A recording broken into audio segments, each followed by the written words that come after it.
Napakalaking bagay po yung issue ng tukso sa buhay na espiritual. Temptation is a big deal, it's a big issue, but largely understudied. Temptation is largely even misunderstood. What is temptation really? Ano ba talagang ibig sabihin ng tukso ng temptation na yan? Atin pong pag-aaral ngayon, pinamagatan natin the core issue of temptation. Ano ba talaga ang puso, ang gitna, ang laman, ang diwa ng tukso? Panginoon namin sa langit, salamat sapagkat kayo Diyos na nagpapaliwanag. Papagliwanagin niyo po ang aming isip at ipaliwanag niyo po sa amin higit pa ang kahulugan ng temptation. Sa paglapit namin sa iyo, nais namin Panginoon walang hadlang, humihiling po kami ng paglilinis, pagpapatawad.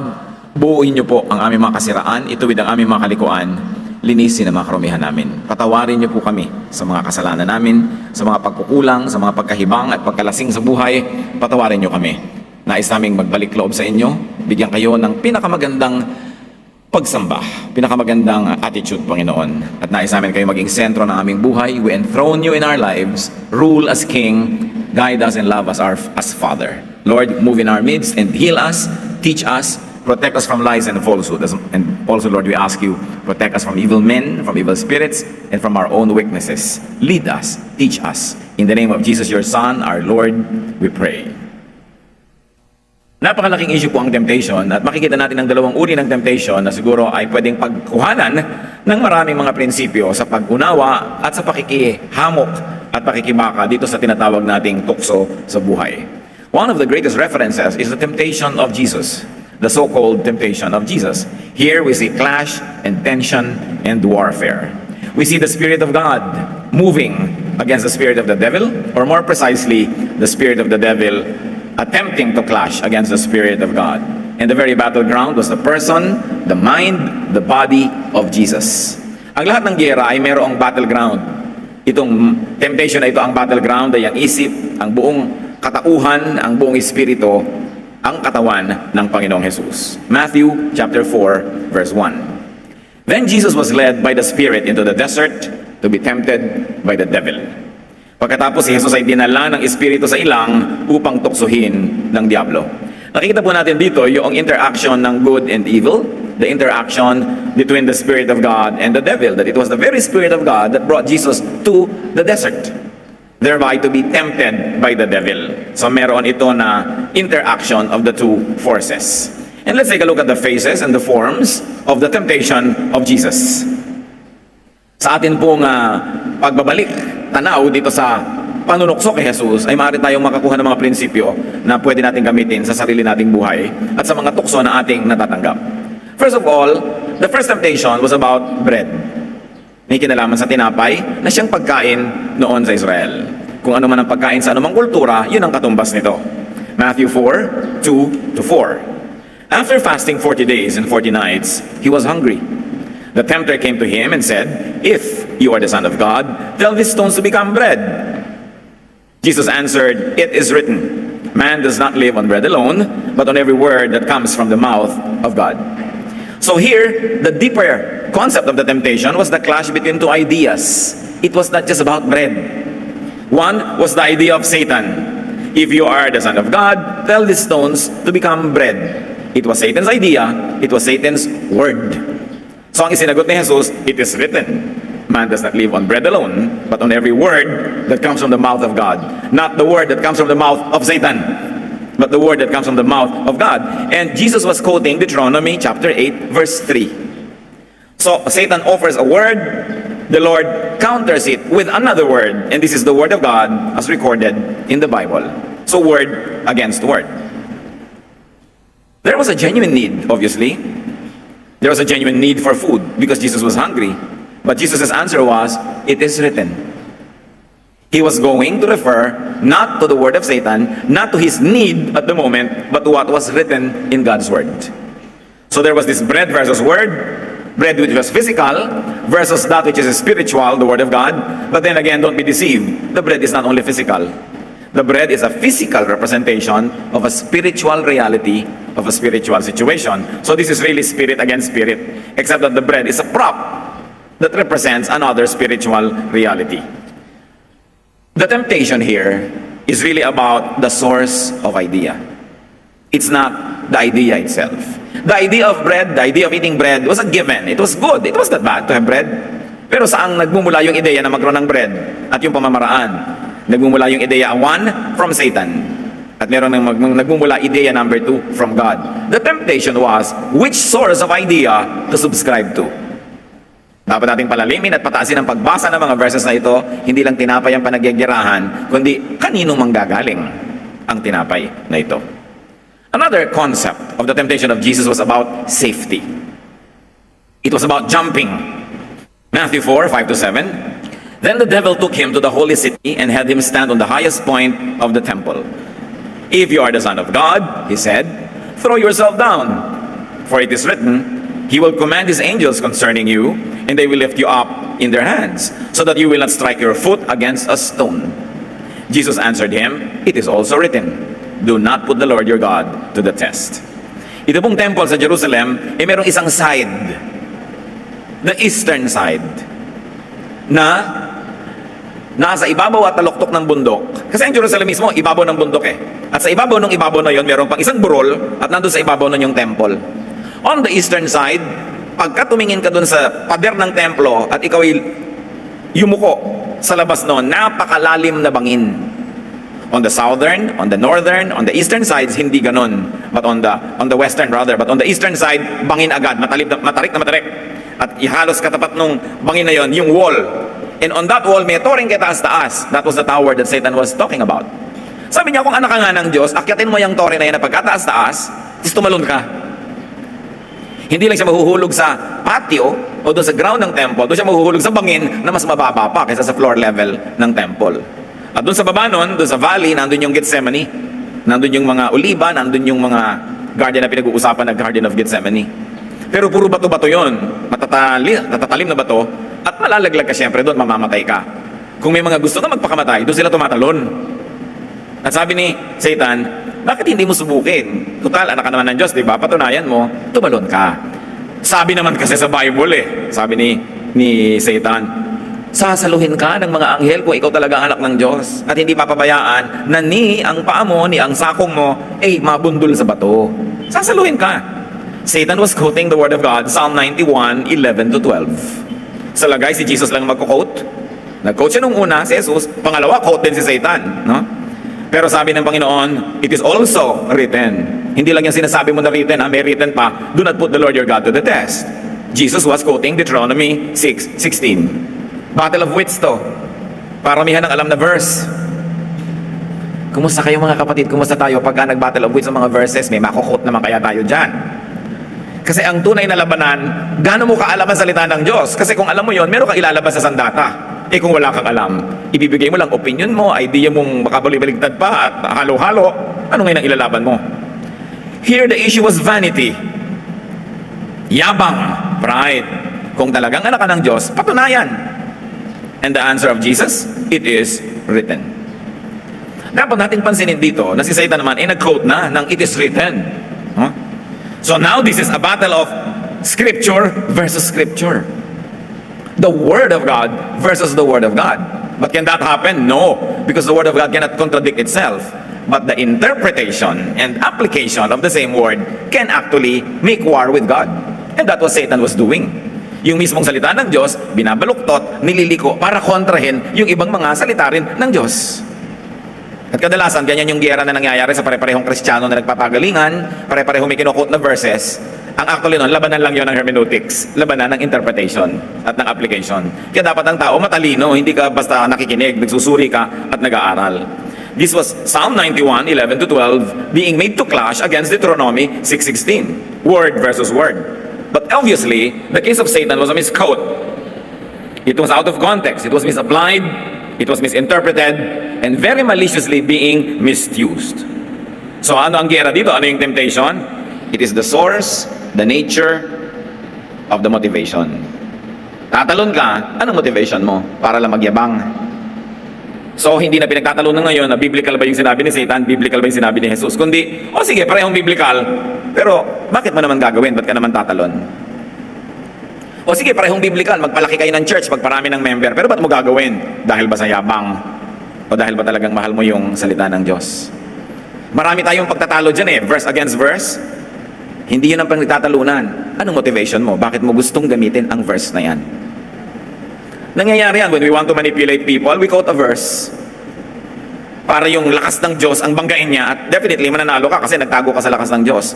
So hindi na pinag-uusapan na, word ba yan ng God? Ang tanong na, bakit mo ginagamit?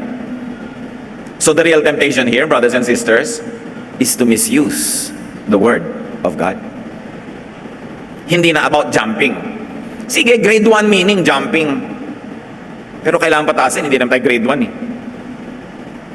God is changing us from glory to glory. So ang pagbasa rin natin at pag-apply ng Word of God, habang tumatagal ang ating scholarship, mas malaki ang naabot, hindi replay lang ng replay, yun na rin lang yun.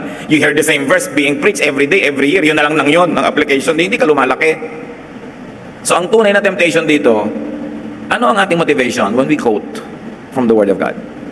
Many Christians are tempted to be like Satan, to misuse it. Para mang-uto, para mang-manipulate, manggamit ng tao. And sometimes, to justify even our own mistakes, you quote the Word of God. That is the temptation. There is another temptation here in this encounter. It's about power and wealth. Matthew 4:8-10. Again, the devil took him to a very high mountain and showed him all the kingdoms of the world and their splendor. All this I will give you, he said, if you will bow down and worship me. Now, that was Satan's word. I'll give you this if you bow down and worship me. And Jesus said to him, away from me, Satan, for it is written, worship the Lord your God and serve him only. Jesus was quoting Deuteronomy 6:13. Sa ulo niya yung Deuteronomy, kaya hindi siya maubusan ng magamit na ammunition against the temptation. What was the temptation? It's about power and wealth. It's about glory. But it's really not about glory. Because even God is glorious. Ano naman masamang maging glorious? Ano naman ang masama na maging mayaman? Ang kayamanan naman galing sa Diyos. Ano naman ang masama na maging king? King of kings nga ang Diyos. Ano naman ang masama doon? So ang masama dito, hindi yung kingdom, kundi yung source. Hindi masama maging powerful. Hindi masama maging wealthy. Katulad ng misreading ng maraming Kristiyano. No. Ang masama, kanino galing? So the temptation here is not about being wealthy or not. The temptation is who to receive your wealth from. Yumaman ka nga, pero kanino galing? Anong pamamaraan?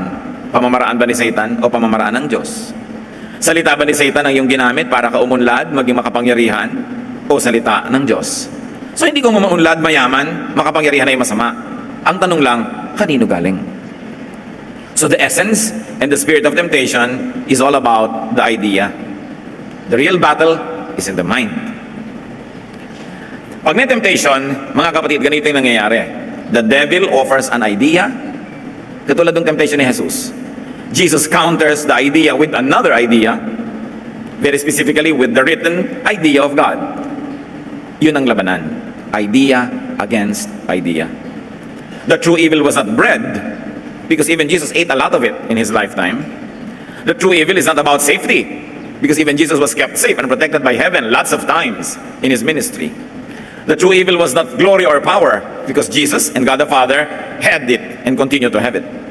The essence, the spirit, and the goal of the temptation was for Jesus to have those things outside of God's provision.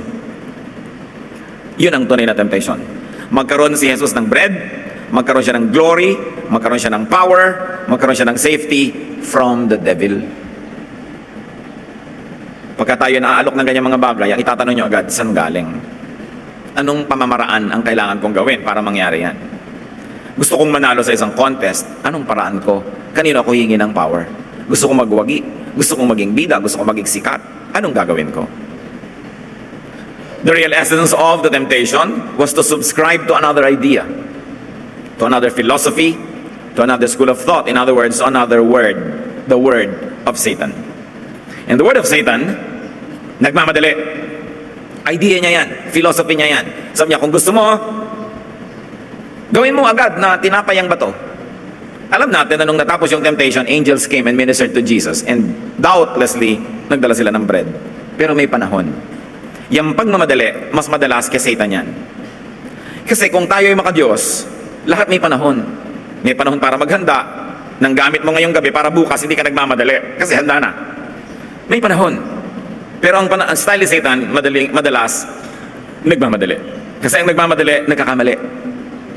Mainit ang ulo, galit, at maraming mistakes. Yun ang gusto ni Satan.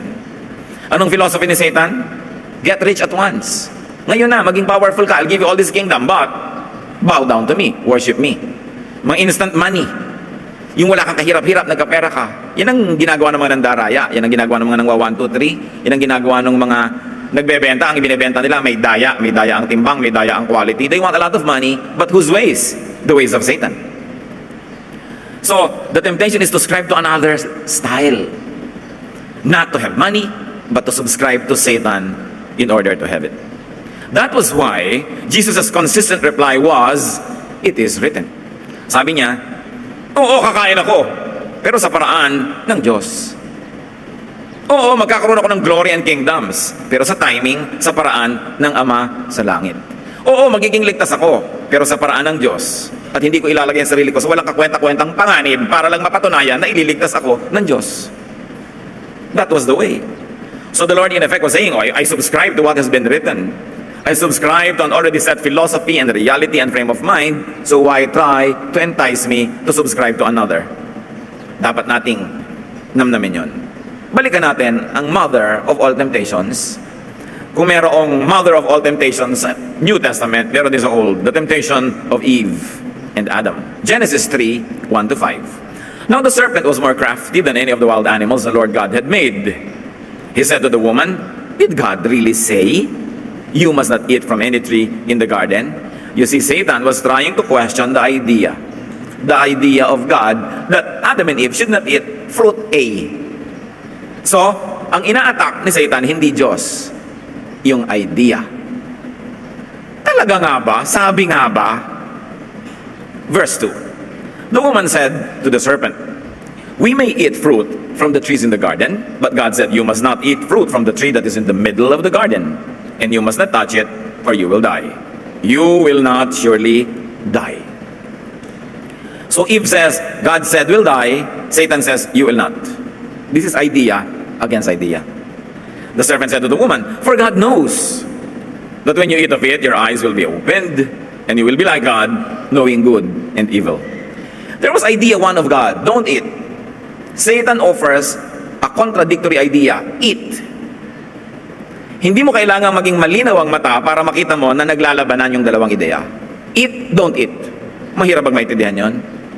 Pero dahil ang linaw-linaw na makita na ito'y magkakontra at ang linaw-linaw na dapat doon sa sinabi ka ng Diyos sumunod, binulag ni Satan ang mata ni Eve sa katotohanan na yon. Naglagay siya ng offer. Sabi ng Diyos, don't eat. Sabi naman ni Satan, eat. May bonus. You will be like God if you ate. Your eyes will be opened. Ang totoo, the eyes were being closed. Baligtad, ha? The eyes were being blinded by Satan, but Satan offered a very tempting concept. Huwag kang mag-subscribe sa A, dito ka sa B, may bonus ito, may advantage. Magiging para ka ring Diyos. At dahil doon sa dagdag na yon, nabulag talaga si Eve. Halos lahat ng may dagdag, mga kapatid, baka may kasamang trick. Bilhin mo ang produktong ito, may kasamang tabo. Siguro mag-e-expire na yung product, kaya kailangan samahan ng tabo o balde o kalamansi o sabon o shampoo para mo bilhin. Ikaw naman, nasakin ka doon sa tabo, binili mo si produktong luma na pala o wala palang kwenta, walang bumibili, kaya ayan, sinasamahan ng tabo. Love ka ba nung tindahan? Bumibili ka na ng isang produkto, bibigyan ka ba ng tabo? No way, hindi ka doon love. Binubulag ka. The store is appealing to your greed. Diba? Yung sale, love ka ba ng store dahil sale? Paano ka magiging love niyan eh? Kasi pagtubuhan ka. Bakit may sale? Yan ang pambulag.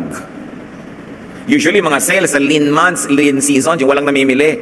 So gusto niya pati oras na hindi shopping, hindi naman Pasko, hindi naman kung ano. Iimbento pa yung store para bumili ka na naman, makuha na naman niya yung pera mo. Bulag na bulag ka naman, sale. Dating 1,000, ngayon 200 naman. Naniwala ka. Yun, may pambulag. Yung mga magulang, pag may mga anak silang hindi maligawan, ligawan mo anak ko, may mana yan. May pambulag. No? Ikaw nun, mana yung nagustuhan mo. Sige, nasakim ang tao. Listado na natin si Satan, luma na yung style na yan eh. Tatandaan nyo, basta may pambulag, may itinatago. Pag may concealer ang muka ng katabi nyo, may itinatago. Di ba? Laging may itinatago ang tao. May mga pad dito, may mga pad doon, may itinatago. Ngayon, may itinatago, hindi naman masamang itago. Pero maraming itinatago na pag hindi mo nakita, lugi ka. Sabi ni Lady Macbeth, look like an innocent flower, but be the serpent under it. Akala mo bulaklak yung pinipitas mo, ahas pala, na nagaan yung bulaklak lamang. At nung iyong hawakan ay bigla kang tinuklaw. Sabi ni Satan, you will not die, believe me. Sasabihin ni Eva, hey, why will I believe you? Well, magiging kang parang Diyos. Parang attractive yata yan. Sige na nga, may pambulag. It was a God said versus the serpent said. It was an issue of whose words Eve would subscribe to. Once more, the temptation is not about fruit. It was about a clash between two ideas and identities. Sabi ng Diyos, huwag kainin. Sabi ni Satan, kainin. May benefit na inalok, kinain. The fall happened when Eve and Adam subscribed to the serpent's idea, to the serpent's way. Mixed the words of God, that's what Adam and Eve did, and of the serpent in their minds and their deeds. Pinaghalo nila yung concept ni Satan at concept ng Diyos. By mixing the two ideas, they became impure. And then, they abandoned being holy for God, buong-buong para sa Diyos, and became impure. They became defiled, they became mixed up. Ito ang tunay na diwa ng temptation, mga kapatid, na yung buo ka, hahatiin ka. Buong-buo kang husband, hahatiin ka ni kumare, naging dalawa ang asawa mo, hati ka. Buong-buo kang magulang, inagaw ka ng bisyo, ang pera mo na nagpunta na sa kasino, nagpunta na sa alak, nahati ka. Hindi ka na buong magulang. Buong-buo ang iyong honesty, natukso kang magnakaw, hati ka na. Ang totoong kasalanan dito ay yung mahati. Kasi ang taong hati, walang mararating. Yoyo man at kalahati, hindi iikot. Turumpo man at kalahati, hindi iikot. Kahit ano, dapat buo. At ang Diyos, ang number one niyang turo, ay maging buo ka. Hindi hati. Kaya di ba tinuturo? Pag may doubt ka, walang mangyayari. Hati ka eh. May kalahati sa iyong naniniwala, may kahating nagda-doubt. Sabi sa Bible, huwag kang umasa na may mapapala ka. Kailangan buong-buo ang pananalig. Hindi pwedeng hati. Meron kang pag-ibig sa isang tao, tas hati dahil may kahating iba. Ano mangyayari sa'yo? Lagi kang hati. Sila rin, kakalahati lang na makukuha. Everybody's going to be miserable. The whole concept of spirituality and godliness is about being whole. Buo ka. Walang pag-aagam-agam, walang pagdududa. Yan ang nagiging mga bayani. Yan ang nagiging achievers. Yung buong-buo ang loob. At tayo man, ayaw natin nung hati ang loob. Gusto natin, buo ang loob niya. Ayaw natin nung nakuna, mahina ang loob niyan. Gusto natin, matatag ang loob niyan. Buo. Kasi pag buo ka sa loob, lahat ng gagawin mo, buo rin. That's why when you believe in a project wholeheartedly, you will achieve something. Pero kung kalakalahati lang paniniwala mo, walang mangyayari. The concept of purity, the concept of oneness and wholeness is a very basic biblical idea. And this is purity in thought, in spirit, not just in form. Kaya mga iba, ay naku, huwag kayo maglo-Lord Supper ng puto, syncretism yan, makakahati-hati kayo. Form lang yan eh, ang mahalaga, buo ba sa concept mo, ba't ka naglo-Lord Supper? Ba't mo ginagawa yan? Ano kahulugan nun sa'yo? Yung form, hindi yan ang topic. Para rin yan yung bread, yan din yung city, yan din yung kingdom, yan yung fruit. Hindi yan ang topic. Ang topic, ano yung diwa sa likod niyan? Naintindihan mo ba? At buo ka ba? Sin is transgression of the law, of the word, of the philosophy of God. Therefore, sin is subscribing to another school of thought that is not the school of thought of God. Kaya ang repentance is confession of sin.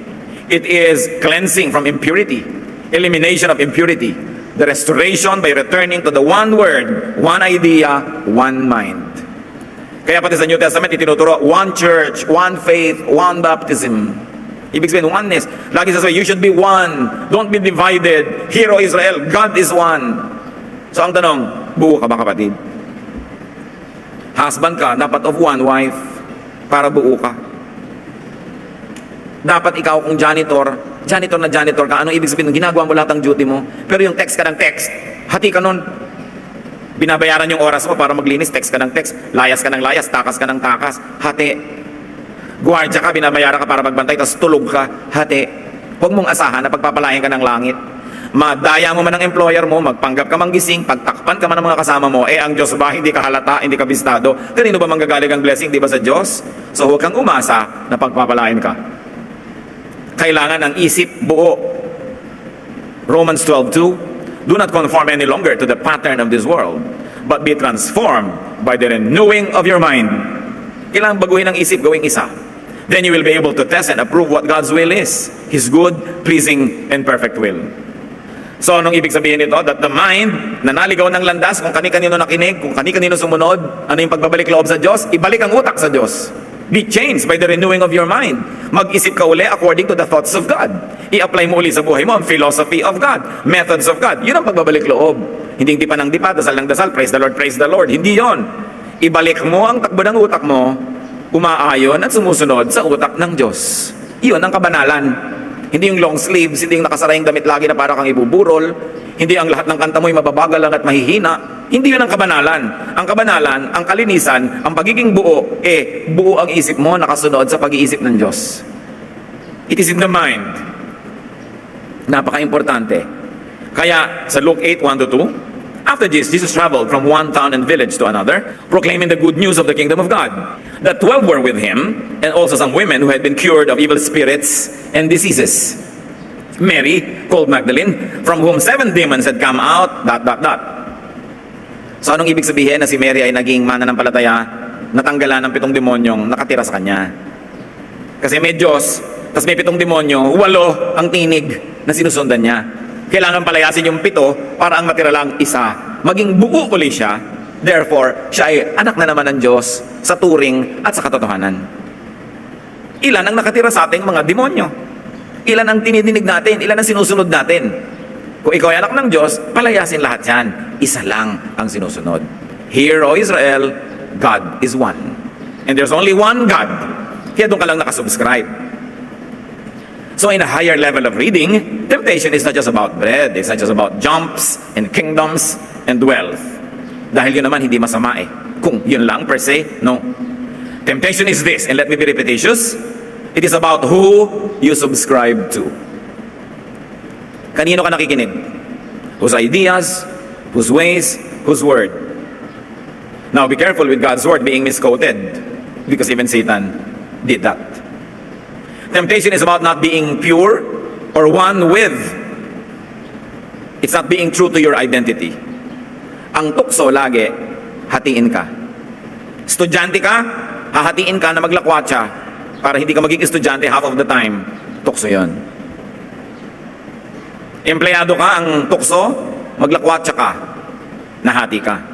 Kasi yung mission mo mag-work. When you are not working, hati ka. Pinagkakatiwalaan ka, ito yung pera, hawakan mo, ito yung budget, ito yung susi. Tapos magnanakaw ka, hati ka.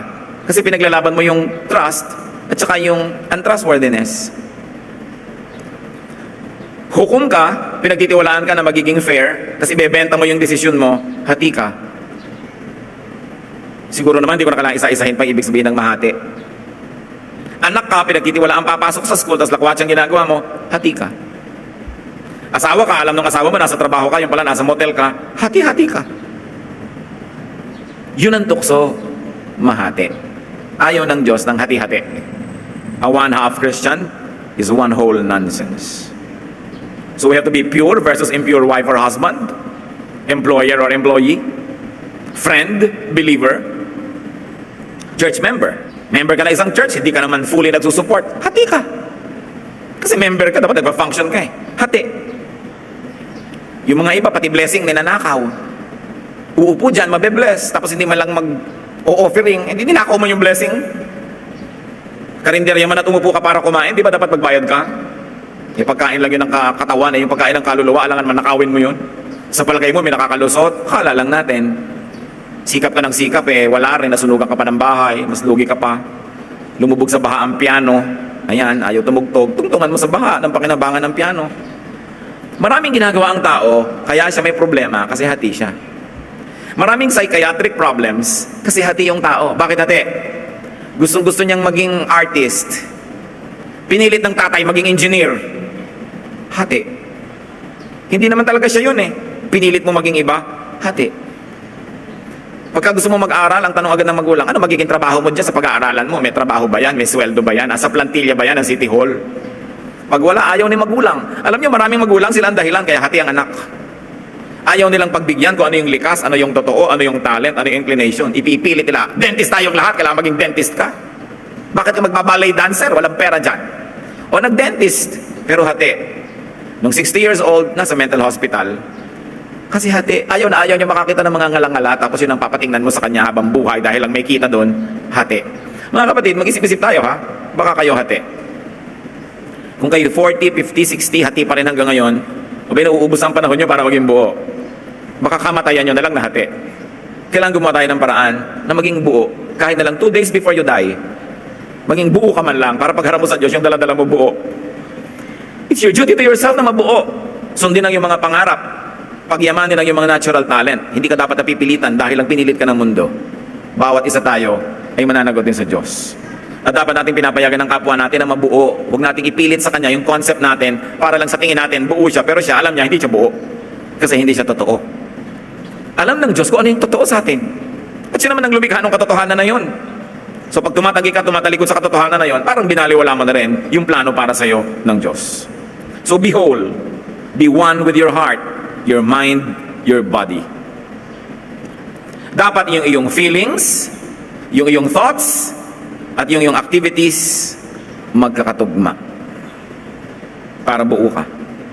Sinasabi ng konsyensya mo, masama yan, pero ginagawa mo, hati ka. Kailangan magkakakampi, magkakasama ang damdamin, ang pag-iisip, at yung ginagawa ng katawan. At alam natin kung sino ang boss dyan, yung pag-iisip. Yung thought na sinasabi sa Romans, be renewed by changing your thought patterns. Your mind. Pagka ang iniisip mo, nararamdaman mo at ginagawa mo yung iba-iba, magkakasakit ka kung wala ka pang sakit. Kasi hindi ka buo. Kaya nung araw sinasabi nila marami nakukulam sa probinsya. Sabi nila marami na po possess. Kasi nung araw, lalo na sa mga very conservative communities, ang mga tao hati. Ang mga anak hindi nila nagagawa yung gusto nila. Sinusunod lang nila yung gusto ng magulang. O yung gusto ng community. Pag may iba kang gustong gawin, machichismis ka, paparusahan ka ng community. Kakantsawan ka, mapaparusahan ka. Pinaparusahan kasi ng community yung individual pagka hindi nagko-conform sa kagustuhan ng karamihan. Kaya sa mga ganyang baryo at sa mga bahay na mahihigpit masyado ang mga magulang, doon maraming mga tinatawag nating nasisiraan ng bait. Tingnan nyo si Sisa, nasiraan ng bait. Kasi gusto niya kasama ang kanyang mga anak. Pero pinaghiwalay sila ng kalupitan ng sistema ng lipunan. Nabaliw siya. Kasi hindi nagagawa ng kanyang katawan yung gusto ng kanyang puso at hinihingi ng kanyang damdamin.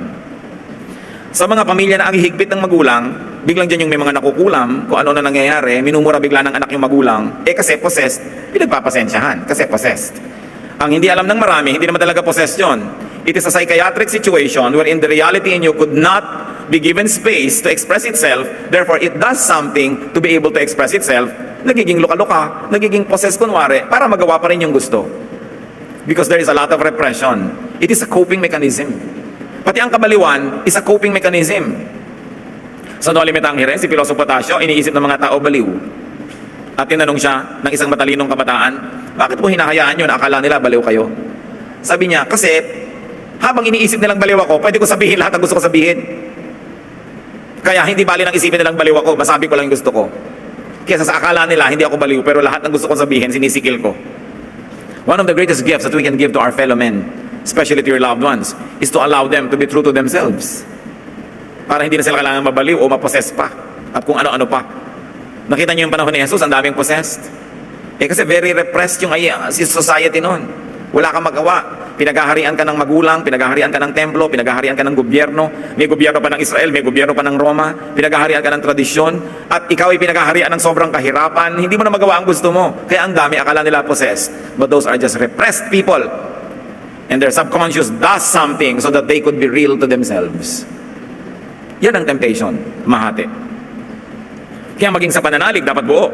James 1, 6-8. He who doubts is like a wave of the sea, blown and tossed by the wind. That man should not think he will receive anything from the Lord. He is a double-minded man, unstable in all he does. So ayaw ng Bible ng double-minded. Yung lagi nagdadalawang loob, nagdadalawang isip, nalilito. Sabi, wala kang mararating. Romans 7, 19-20, sabi ni Paul, for what I do, is not the good I want to do. No. The evil I do not want to do, this I keep on doing. Now, if I do what I do not want to do, it is no longer I who do it, but it is a sin living in me. Blah, blah, blah. Pero ang mahalaga dito, gusto niyang bumait, pero di niya ginagawa. Hati siya. Dapat, kung alam natin kung ano yung tama, yun ang ginagawa ng ating katawan. Do not violate your own conscience. Lalo't ang konsyensya na yan ay nakaayon sa salita ng Diyos, pakinggan yan. Romans 14:23, but the man who has doubts is condemned if he eats, because he is eating it not from faith. And everything that does not come from faith is sin. Sabi niya, ikaw pala sa konsyensya mo, hindi ka dapat kumain yan, tapos kinakain mo, ay nagkakasala ka kasi nilalabag mo yung konsyensya mo.